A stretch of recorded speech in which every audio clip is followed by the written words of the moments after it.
We confuse a lot of things in this life. We confuse comfort with connection, we confuse attention with love, and more than anything, we confuse familiarity with safety.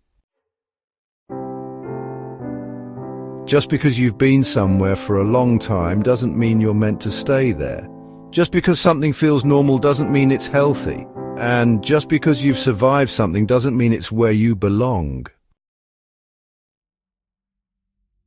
The brain loves the familiar. It rewards patterns, it creates loops. Even if those loops hurt, if your nervous system has spent years bracing for rejection, you might call chaos chemistry, you might call inconsistency excitement, you might call anxiety love. Not because you want pain, but because it's what your body recognizes. This is the trap. Familiar pain feels safer than unfamiliar peace. Why? Because unfamiliar peace requires vulnerability, it requires trust, it requires being seen without the armor. And that is terrifying when your entire identity was built to protect you. People stay in jobs that drain them, relationships that shrink them, environments that deplete them.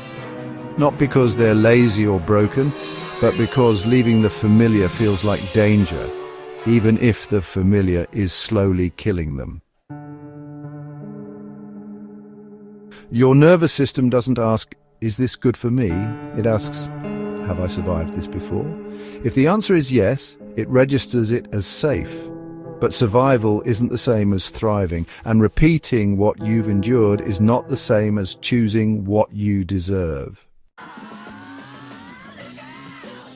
So let me ask you gently, what are you calling safe that's actually just familiar?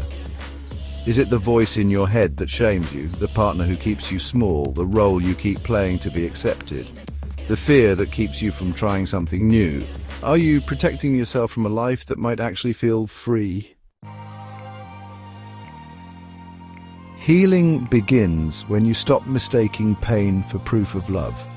When you stop treating tension like a test you have to pass. When you stop staying just because leaving feels scary. You're allowed to feel unsure. You're allowed to be afraid. But you're not required to stay in places that demand your silence just because they're familiar. You get to build a new definition of safety, one that includes calm, one that includes joy, one that includes being held without having to earn it. Safety is no longer bracing yourself for disappointment. It's learning how to breathe in the absence of it. It's not needing to prove your worth to be loved. Familiarity is memory. Safety is presence. And the more you slow down, the more you get quiet, the more you'll start to notice the difference. Because peace doesn't shout. It doesn't beg for your attention. It doesn't make you chase it. It waits, it whispers, it offers. So if something feels familiar, pause before you call it safe. Ask your body, not just your brain, and if your body still tenses, still flinches, still waits for the crash, it's probably not safety, it's just something you've survived before, and you're allowed to choose something new now. You're not wrong for outgrowing what you once called home. You're not broken for wanting peace that doesn't come with conditions. You're not asking for too much, you're just finally seeing the difference.